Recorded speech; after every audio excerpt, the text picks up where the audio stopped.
বলেছি ওই জাম্মা মসজিদের সজ্জাসপুরে লাশটা ফেলে আসতে।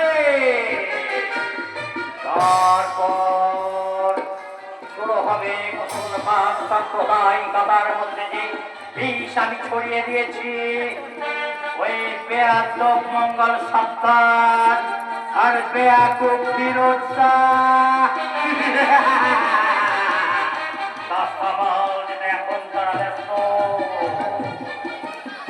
আর ওই কুরআনে ভাই যে লেখাকে বলেছি লম্পট মোহাম্মদটাকে শরাবের নেশায় বেহুশ করে রাখতে। এইবার